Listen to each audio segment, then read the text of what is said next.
You are now about to witness the strength. O propósito é um termo que vem ganhando relevância neste mundo cada vez mais líquido. Vivenciamos problemas que impactam o nosso globo e ainda assim vemos empresas se beneficiando de suas oportunidades digitais. Como criar valor deste caos de transformações?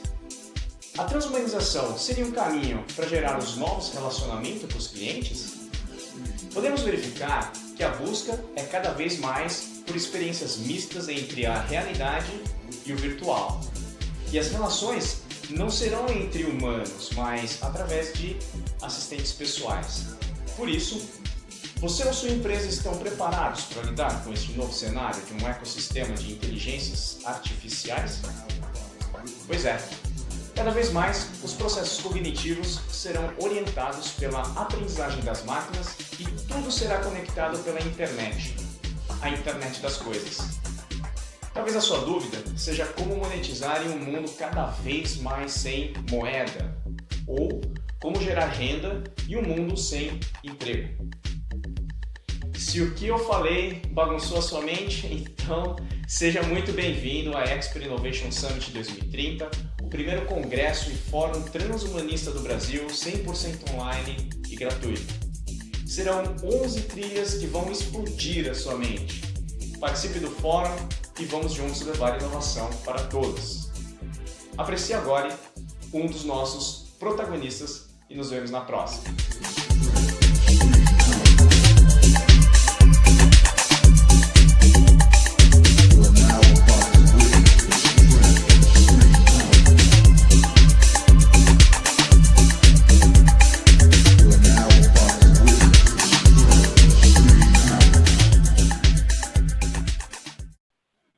Ok.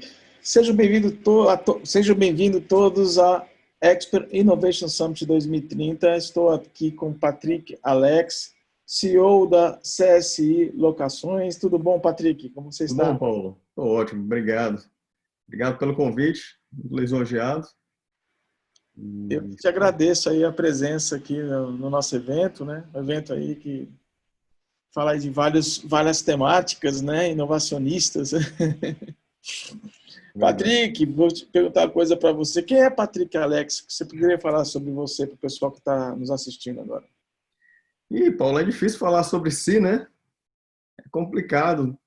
Tudo que você fala sobre a sua própria pessoa é muito complicado. Mas vamos lá. Eu sou executivo da CSI Locações, né? Sou sócio fundador. Na verdade, não é CSI Locações, é um grupo de empresas, né? A CSI é uma delas, é a principal, que é uma empresa de tecnologia, de soluções tecnológicas, e a gente entrega isso em forma de locação de equipamentos, né? A gente atua em segmentos de energia, segmentos de TI, de outsourcing TI, e de segmento de equipamento audiovisual. Eu sou formado em Direito, mas cursei algumas coisas de engenharia, de ciência da computação, que era a minha paixão. Na verdade, eu sempre fui apaixonado, meu sonho era ser engenheiro. Mas aí foi na época que eu fundei a CSI, ou eu trabalhava ou eu estudava. E aí eu resolvi me dedicar a formar a empresa e depois eu fui resolver fazer uma formação como executivo. Então aí eu permeei aí entre Direito, depois fiz uma pós em Administração, depois eu fiz um mestrado em Economia e Seguros, né? Então, resumidamente, esse é o Patrick. Patrick, fala-se muito sobre transformação de negócios e a gente vê na CSI uma mutação, né, constante, no sentido de que vocês não param em cima do mesmo produto, do mesmo serviço. Vocês estão sempre criando coisas novas, gerando produtos novos, ou seja, vocês trabalham a inovação como agente de transformação do negócio de vocês, né?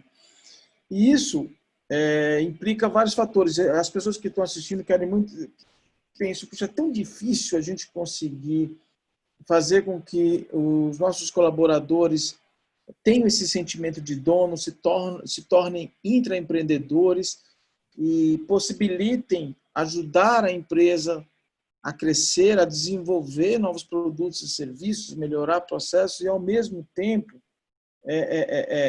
não comprometer o dia a dia do trabalho, né? Então, muita gente pergunta, poxa, é possível trazer uma cultura de inovação sem comprometer a operação?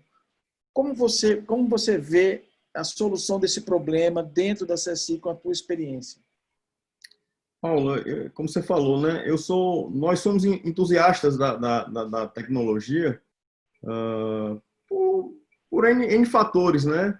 Um deles é pela própria transformação que ele causa nas nossas vidas, né? A tecnologia causa nas nossas vidas. Então, a gente sempre pensou que o nosso segmento ele iria ser engolido por um outro novo negócio que ainda vai ser inventado. E aí, por que aí a gente sempre se perguntou, por que a gente não pode criar esse novo negócio que vai matar o nosso negócio? Né? Por que eu tenho que esperar que o vizinho faça isso pela gente? Então, a gente sempre foi muito inquieto com relação a isso. Então, a gente sempre buscou estar à frente e criar o nosso próximo negócio que irá substituir os negócios atuais. E para isso a gente precisa de gente, né, Paulo? Dizem que o maior ativo das empresas são as pessoas. Eu tenho até que eu discordo um pouco disso, por quê? Porque as pessoas elas têm que ser ativos delas mesmas, né? Então a cultura nossa lá na empresa é que a gente forme essas pessoas para que elas alcem voo sozinho. Então a ideia o que é? A gente treinar esse pessoal, capacitar para que eles virem empreendedores e eles prestem serviço para a gente. Eles podem prestar serviço para a gente, como pode prestar para outra empresa. Mas a ideia é que a gente forme pessoas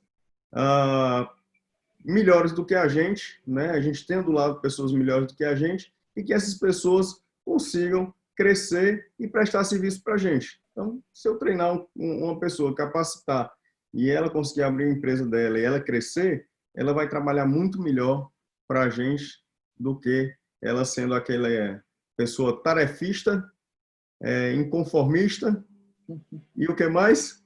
Tarefista, conformista e infeliz. Exatamente. O ideal então, é que ele seja inconformista, né? A gente não quer pessoa que fique só executando tarefa. A gente quer que aquele cara inquieto, que pense, que crie, né? E a gente conseguiu fazer isso lá na empresa, né? A gente hoje tem uma startup chamada Punto, que é um software de ponto digital. A grosso modo, ele é um software de ponto digital, mas eu digo que é uma ferramenta de transformação das pessoas, da vida das pessoas. Que foi, a gente implementou essa jornada e um dos colaboradores que teve essa ideia hoje é sócio dessa operação nossa, né? Então, eu digo que a gente cumpriu a missão com esse projeto, né? Esse projeto piloto aí que foi o Punto. A relação entre você trazer um sistema de inovação para a CSI, até que ponto, Patrick, isso veio de uma decisão estratégica sua ou isso veio de um alinhamento do propósito da empresa com a necessidade de trazer de implantar um sistema de gestão de inovação? Depois eu queria que você falasse um pouquinho também o porquê de você percorrer essa jornada da certificação internacional ISO 56002 e obviamente, por que você achou que não era só suficiente ter um sistema de gestão alinhado com o seu propósito, mas era importante você ter um sistema que tivesse um padrão internacional? O que isso significa para você como executivo? O que significa para a sua empresa? Paulo, o propósito nosso, ele é muito alinhado com o meu, né? Que é mudar a vida das pessoas. E as pessoas ficam se perguntando, poxa, um propósito desse com a empresa de locação, mas a gente muda de certa forma quando a gente vai para o audiovisual, por exemplo. Vou pegar um dos segmentos nossos, que é aluguel de equipamento audiovisual para eventos, né? A gente, de certa forma, quando a gente faz aquele evento de forma perfeita e a gente executa com maestria, a gente está transformando a vida das pessoas que estão ali presentes. A gente está proporcionando uma experiência para aquele pessoal, né, para o nosso cliente. a gente está proporcionando uma experiência para os nossos colaboradores. Então, é muito alinhado isso, da gente querer sempre fazer o melhor e, de certa forma, a gente alterar a vida das pessoas, mudar a vida das pessoas para melhor. Um dos pontos que foi, porque foi criado o Punto, né, que é o software de ponto digital, foi a nossa preocupação em horas extras. A gente terminava um trabalho lá e muitas vezes o colaborador, a gente tinha que voltar para a empresa bater o ponto. E aquilo ali consumia horas e horas dele, ele podendo estar mais cedo em casa, aproveitar mais cedo a família. Ele poderia trabalhar de casa também, alguns colaboradores. E a gente pensou, poxa, por que a gente não cria um produto onde o colaborador vai bater o ponto lá e de lá ele vai para casa ou ele registra o ponto dele na própria casa dele, né? E a gente criou esse produto onde tem cerca eletrônica, tem uma série de funcionalidades que eu não vou falar aqui, que não é propaganda do Punto, né? Mas no final dos nossos vídeos nós citamos na jornada de transformação, nós citamos o estudo de caso do Punto, viu? Quem estiver assistindo no final vai ter uma apresentaçãozinha do Alessandro, ele fala sobre esse teu estudo de caso lá na ponta. E aí a gente conseguiu completar a nossa missão dessa forma, né? A gente conseguiu mudar a vida de alguns colaboradores nossos, que passavam 2 horas por dia esperando rota ou esperando para registrar seu ponto, e hoje ele consegue sair mais cedo e consegue dedicar mais tempo para a família. Então, foi isso. Então, né? tem um alinhamento então, com o propósito, a missão né, da gente, o propósito da gente, tem que estar muito atrelado a isso. Por que a gente buscou um sistema de gestão de inovação, Paulo? Porque, como eu te falei, a gente precisava criar um novo produto, uma nova empresa, negócio, que fosse substituir o nosso. E a gente também precisava embutir na cabeça das pessoas a cultura de inovação, a cultura que as pessoas poderiam inovar. Inovação, muita gente confunde com um novo produto, um produto tecnológico. Então, às vezes, um processo só é inovador, né? Então, a gente teve lá inovações que o cara o menino da limpeza disse, Patrick, se a gente fizer uma compra de café dessa forma aqui, a gente vai economizar. Então, a gente mudou a forma de comprar café porque o menino da limpeza disse que era possível. Então, a gente criou a gente criou o iHub, né, que é o nosso núcleo de inovação, e lá a gente tem toda a jornada onde qualquer colaborador da empresa pode defender sua ideia, né, e virar um produto ou mudar um processo que vai ser inovador para a gente. Respondendo a sua pergunta, por que nós procuramos nos certificar internacionalmente, né? Na verdade, a gente estava tentando buscar implementar a jornada da inovação lá dentro da empresa e criar a cultura. E no meio do processo a gente teve acesso a gente teve conhecimento que estavam lançando a ISO da inovação, ISO 56002. E aí a gente disse, poxa, vamos estudar esse rascunho da norma e implementar as melhores práticas no nosso negócio, né? Então, despretensiosamente, a gente preparou o nosso iHub com as melhores práticas internacionais. E aí, quando saiu a publicação da norma, a gente já estava com tudo implementado praticamente, né? A gente fez uma pré-auditoria, a auditora foi lá e ela disse, aproximadamente em 30 dias deve sair a publicação da norma. Vocês estão com 80% da norma atendida. Falta 20%. Eu disse, então, marquem a auditoria para o dia que sair a certificação que a gente vai... Pernas para que te quero, né? Pernas para que te quero. A gente vai correr atrás disso daí. A gente vai correr atrás da publicação. Não foi nada premeditado, né? A gente não premeditou focar em tirar a certificação, ser a primeira empresa a ter a certificação ISO 56002. Mas foi um acaso, né? A gente estava preparado, estava na hora certa, preparado, e aí a gente realmente trabalhou em 20 dias, a gente produziu relatórios que estavam faltando, que era coisa que para a gente não era necessário naquela época. Depois a gente entendeu que fazia um certo sentido a gente ter certos tipos de relatório, né?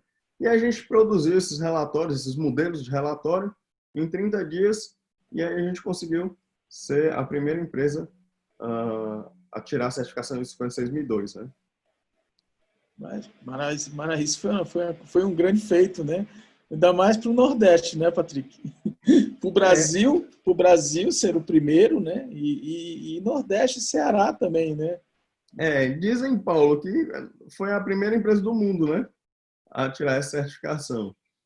A própria certificadora disse isso. Não tenho relatos disso, mas foi no mesmo dia da publicação da Suíça. Se não foi no primeiro dia, ou não foi a primeira empresa, foi empatada aí com algumas outras empresas, né? Pelo menos de serviço, com certeza foi a primeira do mundo, porque não tem noção de outra empresa de serviço, a não ser a Companhia de Água e Esgoto de Dubai, que foi bem depois da SSI, né? Foi depois, foi posterior.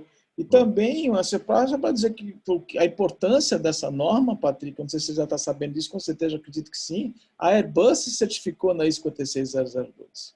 Airbus? Não estava sabendo. A Airbus. E já teve um produto, um avião que saiu, baseado nos insights de colaboradores, clientes, todo o ecossistema. Eles coletaram os insights, desses insights se transformaram em agentes agregadores de um projeto totalmente inovador de um avião que não tem piloto. Não tripulado. E isso foi porque estruturaram uma cultura de inovação na Airbus dentro dos padrões da ISO 56002. Só para tu ter noção que importante que é essa ISO que tu tem ela aí. Eu tenho consciência, na verdade, que a gente cumpriu o papel que o que a gente queria era o quê? Implantar a cultura de inovação na empresa, independente de certificação, né? E eu acho que é isso que a ISO 56002 procura entender, se a empresa realmente tem essa cultura de inovação. Eu tenho plena convicção que a gente cumpriu esse papel, né? Até por conta dos projetos, por conta do comportamento dos nossos colaboradores, né? Pra você ter uma ideia, eu estava um dia desse no pátio e tinha um rapaz que era operador de gerador. Aí chegou o Patrick, tocou a ideia tal. Aí disse, vamos lá na minha sala. Defendeu a ideia dele em 10 minutos, pegou ali a jornada da inovação. Modelo de negócios, né? Eu quero falar sobre isso também, já. Pegou a rodinha, né? A bolinha que o pessoal chama. E disse, Patrick, o meu modelo de negócios, ele defende isso daqui, os clientes são esses, o mercado é isso, não sei o que e tal. Eu digo, tá aprovado. Manda lá pro iHub e a gente vai tocar esse projeto. Então, olha aí. É muito fácil, qualquer pessoa da empresa não tem hierarquia, ele pode chegar lá no iHub, o iHub é um braço da empresa que responde só a mim. Então, é importante, né, Patrick? Ele não fica debaixo de nenhuma diretoria, né? Ele está do lado da presidência, não é isso? Isso. Ele tem alguns projetos, Paulo, a gente criou alçadas, né? E tem alguns projetos que eles funcionam só. Então, muitas vezes eu sei que aconteceu porque a gente seguiu o pré-requisito, foi aprovado, mudou algum processo, quando eu vi, não mudou o processo por isso. Eu disse, ok. Então, tem coisas lá que a gente só sabe depois que aconteceu, porque o iHub ele tem autonomia para isso. Nossa, maravilha. Legal, né? Legal, isso é bem bacana. Patrick, outra coisa que as pessoas perguntam muito, pedi para te perguntar quando tivesse essa oportunidade, não eu responder, mas você, obviamente, né? No momento que você, dos seus ciclos de inovação, você usa o BitGame, né? Sim. E o BitGame é um jogo para ensinar as pessoas a entenderem o modelo de negócio. Você dividiu a empresa, o modelo de negócio da empresa, e você depois, cada setor se transformou no modelo de negócio, é isso, né? Cada setor é uma empresa, né, Paulo?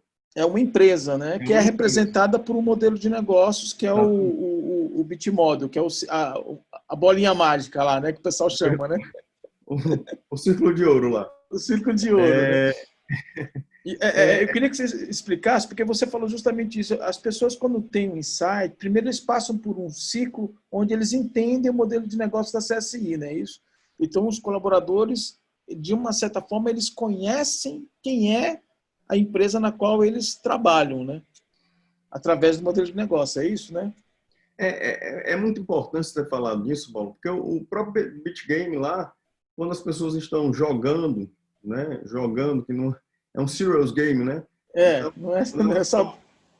quando elas estão jogando o BitGame, até o mais novo colaborador que entrou na empresa, quem passa a entender o que é a empresa, quais são os canais, o que ela atende, quais são as dores que ela soluciona, quais são os canais de faturamento. Então, ali ele olha para a empresa e diz, poxa, eu entendi a empresa, eu sei como é que funciona, quem são os clientes, qual é a dor que eu vou resolver, e ali ele consegue entender. Da mesma forma, a gente pegou todos os setores e transformou em empresas, porque elas vão prestar serviço para a CSI, né, para os nossos negócios. Então, ela tem que solucionar uma dor, ela tem que gerar receita, ela tem que entender quem são os clientes dela, quais são os canais que elas vão atuar, e eles têm um orçamento, eles vão ter que cumprir esse orçamento também.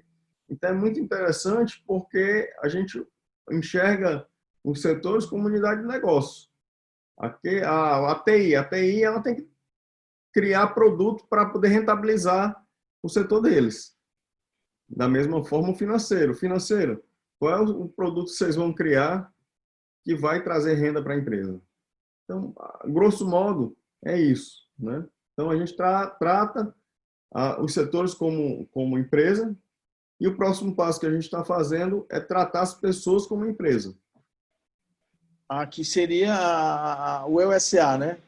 O EUSA. Sociedade... Nossa, isso aí é a próxima etapa. Essa realmente... Ele seria um modelo de negócio, seria um microempreendedor individual. Seria isso, Patrick? Paulo... Não literalmente, mas diga assim, em termos de metodologia.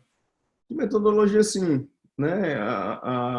Aquele colaborador, ele iria funcionar como uma empresa prestando serviço para aquele setor, para aquela unidade de negócios, né? Com o modelo de negócio dele. Então, ele tem que entender qual é o propósito dele, o que ele vai atingir, qual é a dor que ele vai resolver, quais são os produtos que ele vai ter, o que ele vai criar, como é que ele vai gerar receita.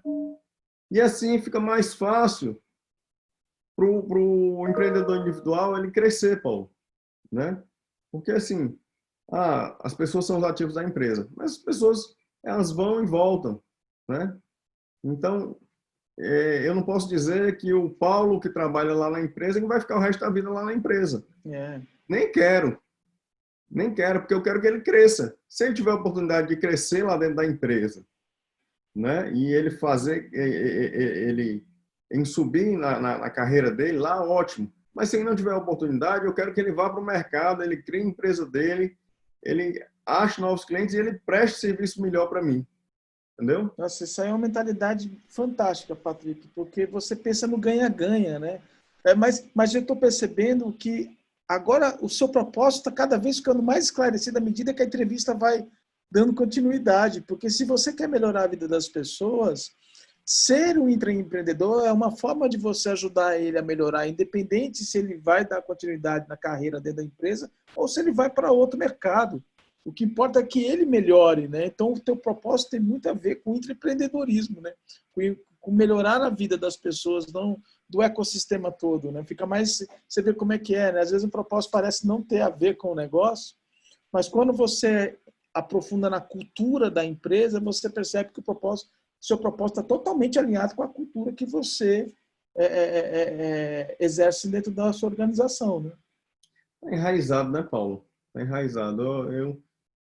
Eu acho que eu tenho uma missão, acho que todo mundo tem uma missão aqui nesse plano aqui, e eu acho que uma das missões minhas é ajudar o próximo a evoluir, a se desenvolver profissionalmente, né? E eu acho que a gente está no caminho certo.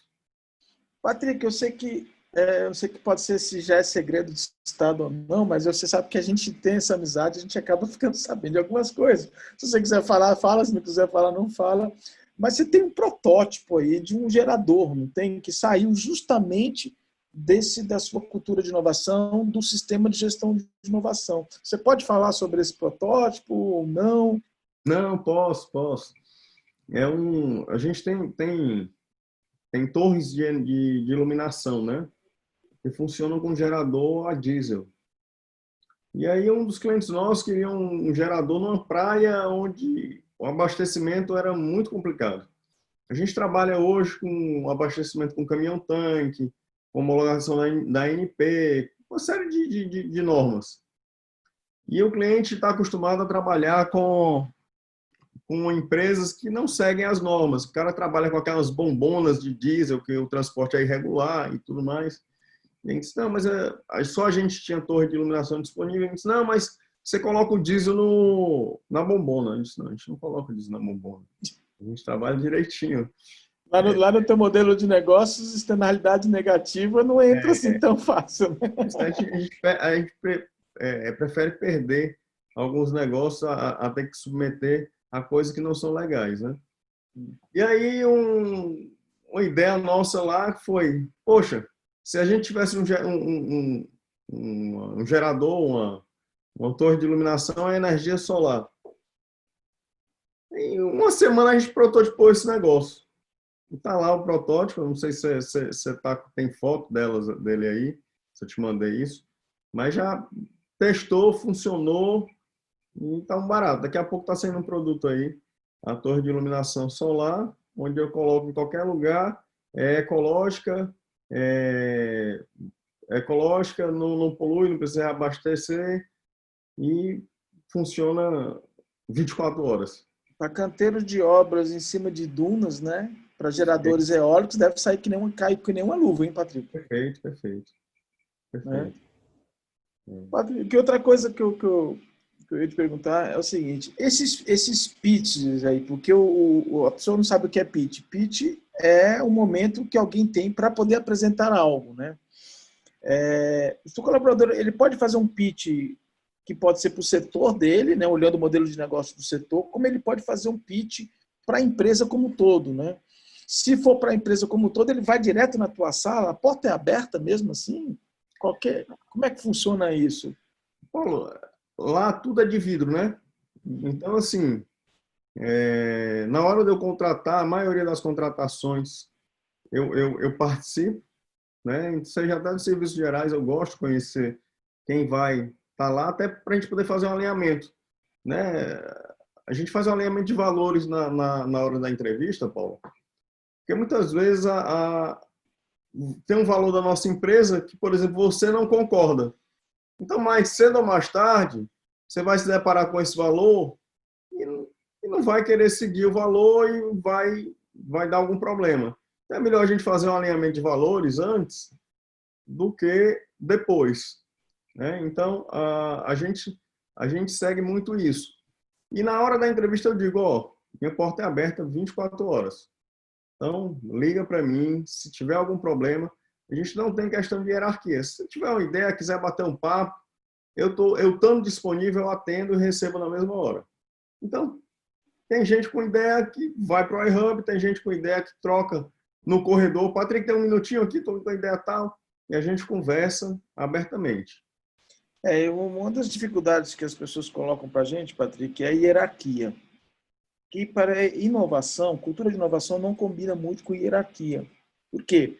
Porque, de repente, eu tenho um insight muito legal, eu faço até o pitch usando a metodologia do sistema que você usa, porém, eu posso ser barrado pelo meu supervisor, pelo meu coordenador, pelo meu gerente. E aí o meu insight não sobe. O pior, ainda tem situações piores, quando o coordenador ele capta o insight do colaborador e vende para a alta gestão como se fosse dele, né? Já a gente vê isso em filme direto, então eu acredito que isso seja verdadeiro. Lá na CSI, você tem duas instâncias ali, fora a instância, a primeira instância hierárquica, que é o próprio iHub em si, ou seja, você pode, se o teu insight não está avançando dentro do teu setor, você pode ir direto para o iHub ou então te pegar nos corredores e na porta de vidro e ir direto contigo, né? Normalmente, os que vão para você tem mais a ver com a empresa, né? um setor você deixa mais direcionado para o gerente e para o iHub, não é isso? Te confesso que não, tá? Eu deixo muito aberto. Eu gosto de participar de tudo. Lógico, eu tenho os gerentes, né? Tenho os diretores, eles têm autonomia, tem a hierarquia deles. Eu não me meto nos processos deles, né? Mas eu gosto de participar. Porque muitas vezes um colaborador que está lá no chão de fábrica, ele tem uma visão que às vezes o gerente, o diretor não tem essa percepção, né? E a gente não consegue evoluir naquela ideia que poderia ser transformadora. Então, eu gosto de deixar aberto, seja para processo, seja para mudanças estruturais, seja para produtos. Eu estou sempre aberto. Eu digo que eu sou uma esponjinha, eu gosto de captar e faço aquele filtrozinho, de repente... Patrick, você está me escondendo alguma coisa, eu estou achando que você já está implementando holacracia aí na CSI, viu? Fala aí, fala se é mentira ou não. Eu estou achando que você está quebrando, o organograma, hein? Você está saindo do organograma. Eu sou entusiasta, mas não tem, a gente não tem essa... Na verdade, as pessoas ainda não têm essa maturidade, Paulo, né? O mercado em si não tem essa maturidade. A gente tenta fazer, tá? A gente tenta fazer, mas... Porque você falou que muitos projetos você deixa pelo autogerenciamento, né? Mas sim, isso você implanta, a autogestão, porque sim, muitos projetos, obviamente, tem o ônus também de você avaliar o momento certo de pivotar, e você acompanha os projetos que eu sei. Boa. Você tem um dashboard lá que você acompanha todos os projetos. Inclusive, eu sei disso. O que não falta na tua empresa é painel espalhado para tudo que é lado. Aí eu tenho umas perguntinhas aqui, Patrick, que é sobre estratégia. Tá?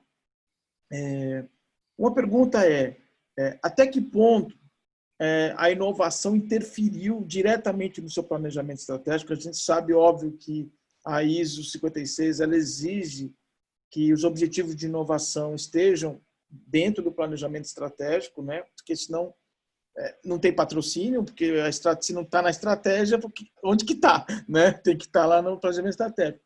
Mas você traçou alguns objetivos estratégicos, né? Então, ou seja, além dos objetivos tradicionais, os objetivos estratégicos exclusivamente para a inovação, que você chama de objetivos de inovação, né? A maioria dos insights que você aprova, obviamente, tem que estar alinhado com esses objetivos que você traçou. Mas eu sei que, quando chega alguma coisa disruptiva, você adiciona um objetivo de forma dinâmica, dando ao teu planejamento estratégico uma versatilidade, uma mobilidade muito grande. Como você consegue gerir isso, cara? Porque a grande pergunta hoje do mercado é essa. Como ser adaptável? Para ser adaptável, a estratégia tem que ser adaptável.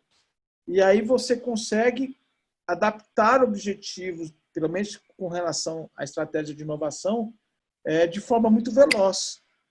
Né? Tanto é que na pandemia vocês já converteram a parte de eventos e todo o processo de produção para lives, para dar suporte a lives, para dar suporte a eventos digitais. Isso foi muito rápido. Então, como é que você trabalha essa questão de nem tudo, apareceu uma ideia nova, vira um objetivo novo? Paulo, a gente tem a cultura de startup, né?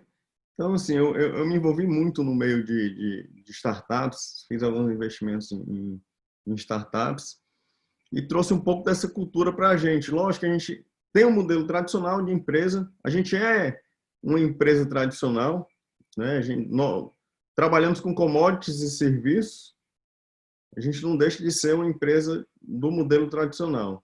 Mas, como eu te falei, a gente precisava criar uma empresa que fosse matar a nossa próxima empresa, nossa empresa. Criasse uma nova empresa que iria matar nosso negócio atual. Né? Então, para isso, a gente precisaria de cultura de startup, a gente precisa pivotar rapidamente. Lógico, a gente tem que seguir orçamento, a gente tem que seguir regras, hierarquia, tem uma série de coisas. Mas a gente tem que ter uma flexibilidade para isso. E muitas vezes eu tiro do meu próprio bolso para poder implementar algum tipo de projeto. Não tem orçamento, Patrick, não tem problema, eu pago. Eu financio isso daí, pode tirar no meu Prolabore. Então, eu faço Maravilha isso escutar porque isso. quando eu acredito no produto, e eu peguei um dos diretores nossos de expansão, quem disse, ó, eu vim aqui preparado para pegar uma briga contigo, Patrick, porque a gente fechou um contrato lá grande e a gente não tinha orçamento para poder fazer isso, o investimento. E eu disse, pode fazer, que eu assumo, de uma forma ou de outra eu assumo. E aí foi o que salvou a gente aí um período aí, um ano desse daí, foi esse contrato que eu arrisquei tudo, né? Eu disse, o banco do meu bolso. E aí ele disse, ó, eu vim preparado para brigar contigo aqui, discutir, que a gente ia pegar, desculpa a palavra, um cacete grande aqui, por conta dessa mudança que você fez, mas eu acabei de receber o e-mail do contrato e eu queria te parabenizar. Então, Olha assim, aí. é assumir risco, Paulo. Então isso é importante, né, Patrick? Porque todo mundo quer ganhar dinheiro sem assumir risco, Não né? dá, não Eu dá. sei, todo mundo quer que você inove, quer que você faça isso, mas não quer assumir nenhum risco. Óbvio, você não pode sair queimando, né, recursos que nós não estamos nesse dia. Mas quando você tem um sistema, quando você tem dados, né, Patrick, informação, fica mais fácil tomar uma decisão dessa. Obviamente, você tinha dados suficientes para poder entender que aquilo era o melhor momento, era uma grande oportunidade. Eu estava conversando agora, semana passada, com um CEO de uma startup que nós investimos, a gente falando, uma série de um bate-papo legal, e ele falando, né? Ele disse, Patrick, dados contam uma história. Então, se você tem dado, você consegue analisar isso de forma imparcial, né? Sem emoção, e, e ver qual é a história que ele contou e que vai contar. Beleza.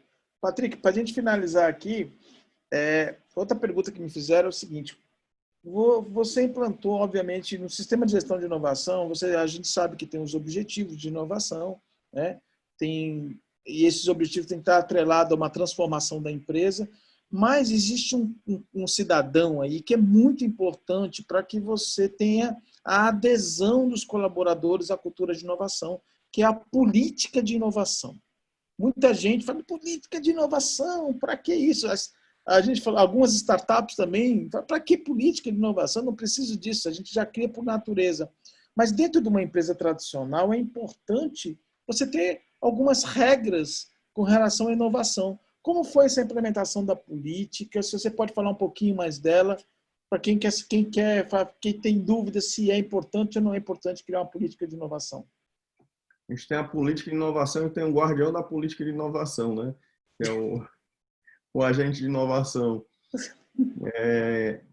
Foi o que eu tinha falado da questão da ISO, né, Paulo?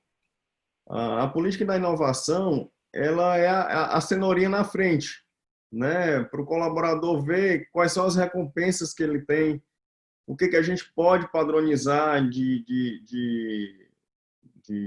processo, né? Como é que se dá a implementação das ideias, dos insights. Então, a política da inovação é importante para te dar um norte de como você vai tocar cada projeto.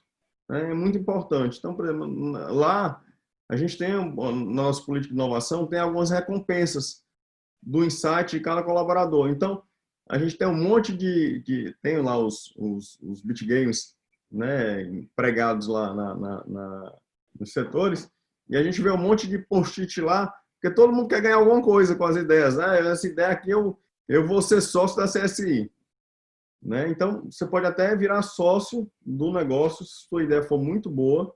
Foi o que aconteceu com o Punto.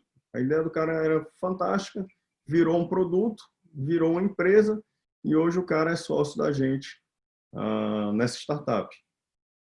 Patrick, finalizando para vocês, me diga aí, duas coisas. O cara que tem uma inovação boa, ele tem várias etapas, né? Eu acho assim, quando o insight é convertido num plano de ação, você tem uma bonificação, que não precisa falar qual que é.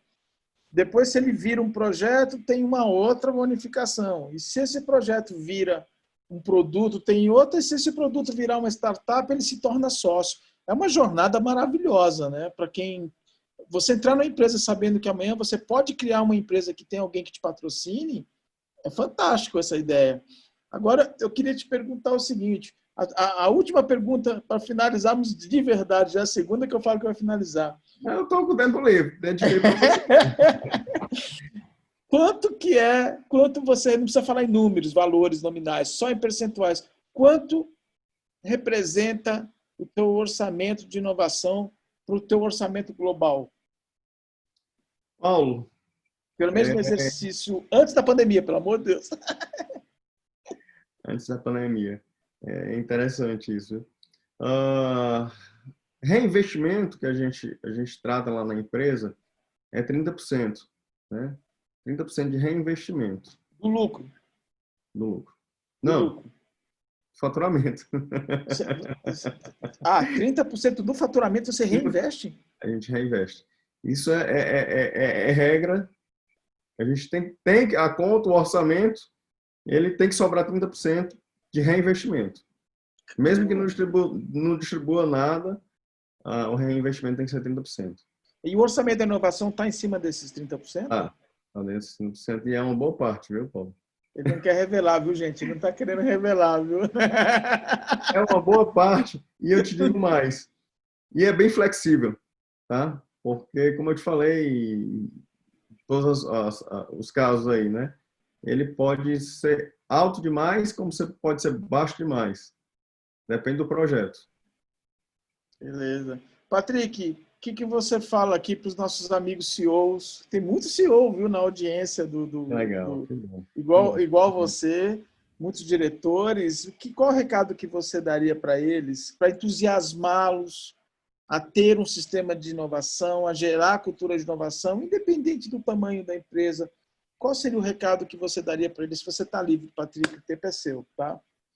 Paulo, eu falo para os colegas que é um sistema revolucionário, né? Eu acho que você pode sair de uma empresa, de um modelo tradicional e no dia seguinte ser um outro tipo de empresa. Você pode mudar o seu negócio, você pode mudar a sua vida, mudar a vida das pessoas. Então, assim, a cultura de inovação é algo fenomenal. Está mudando a vida das pessoas, está mudando a minha vida, né? Depois que a gente implementou muita coisa, mudou muita coisa na minha vida pessoal, né? Você sabe disso. Sim, com certeza. E você já inovou em outras coisas também, né? Todo dia, Paulo. O Patrick, gente, só para vocês saberem, caramba, ele é um cara fantástico, ele se reinventa, tanto a empresa dele, como ele se reinventa como pessoa. Não sei se você sabe, eu vou fugir um pouquinho Pode falar aqui, né, Patrick, para a galera, só para descontrair. O Patrick é um chefe, cara, de mão cheia.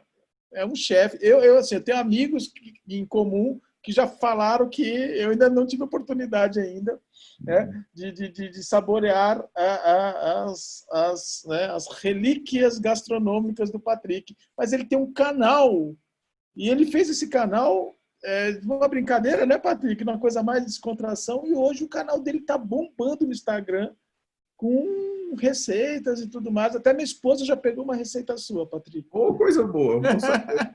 Na verdade, Paulo, foi uma fuga, né? Na época da pandemia, eu meio que dei uma travada. Esquece inovação, rasga planejamento estratégico, se reinventa porque o mundo está acabando. E aí, a gastronomia, eu fiz uma pós-graduação em gastronomia também, e a gastronomia para mim sempre foi um hobby, uma fuga. Eu estava estressado, eu ia para a cozinha. E aí, nessa pandemia, eu disse, esquece qualquer problema, vou para a cozinha. E aí fui para a cozinha e é um momento gostoso que envolve a família toda. Minha esposa é a camera woman, que eu brinco, a camera woman, ela grava. Meus filhos vão cozinhar comigo, então se torna um momento de lazer, de prazer.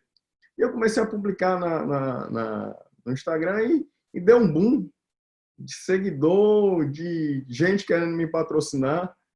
E aí eu fechei patrocinador, Paulo.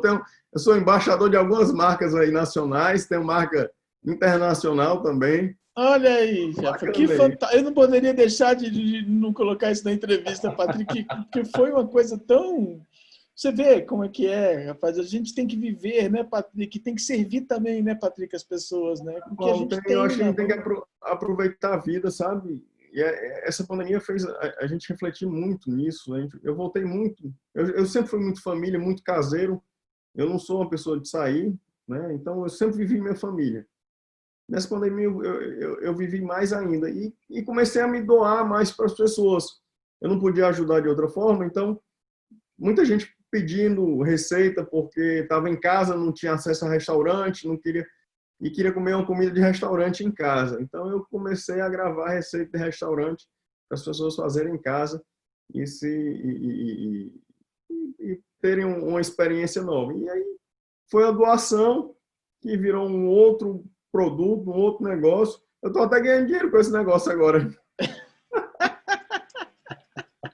Olha aí, já que você está criando uma bimodal aí. É emocionante. Hoje, inclusive, eu vou fazer uma live. E aí depois eu divulgo aqui, eu não vou usar aqui o canal do Summit para fazer propaganda, não.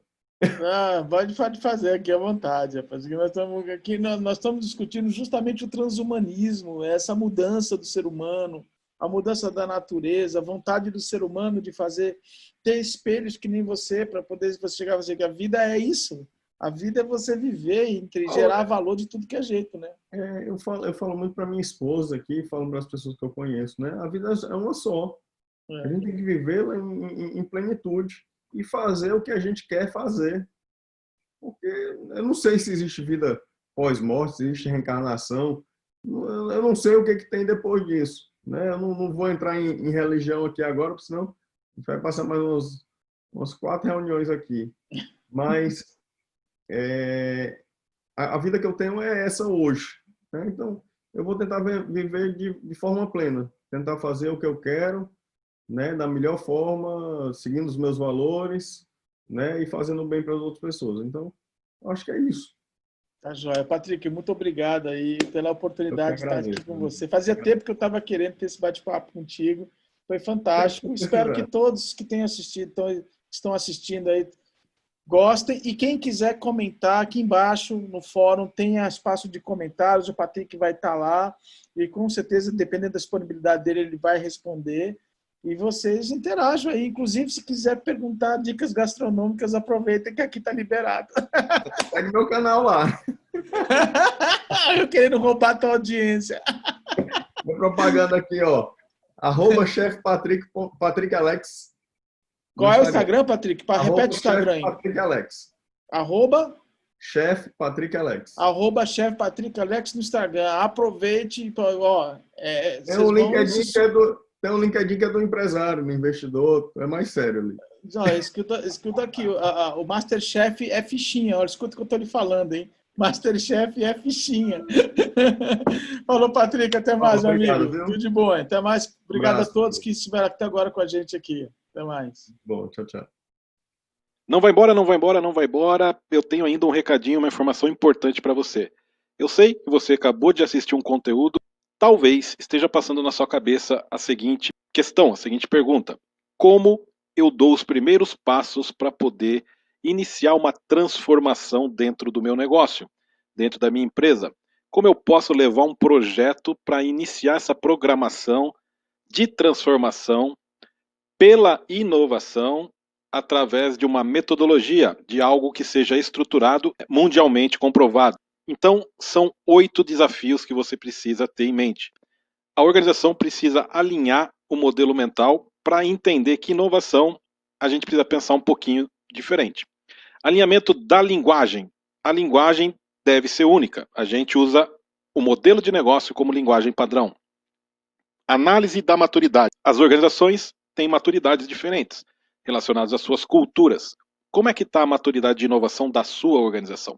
Quarto passo: incluir a inovação na estratégia organizacional. Como é que a gente faz isso? É importante trazer do futuro as tecnologias emergentes e, através de um método, analisar o impacto destas tecnologias no modelo de negócio. Apoio nas ações iniciais de profissionais que tenham conhecimento sobre a metodologia utilizada.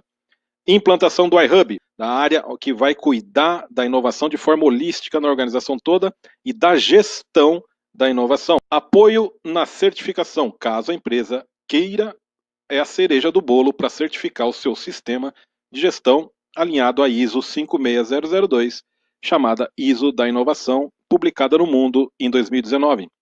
E, por fim, o 8º desafio, suporte para manutenção do sistema. A ISSI é uma empresa que passou todo esse processo. Dentro dessa implantação, uma das ideias deu origem ao ponto que é um ponto eletrônico digital, e hoje, em menos de 6 meses, a empresa tem 500 clientes ativos em 5 meses, praticamente, e 10 mil usuários ativos. É um case de sucesso. Aqui as empresas que a gente já gerou valor para essas empresas com a metodologia Expert. Este material explicando basicamente estes desafios, como é que acontece isso, ele vai estar disponível no nosso Instagram. Então você vai acessar @expertbrasil, vai curtir a nossa página e vai pedir este material via direct, que eu vou ter o prazer de te mandar. Tá ok?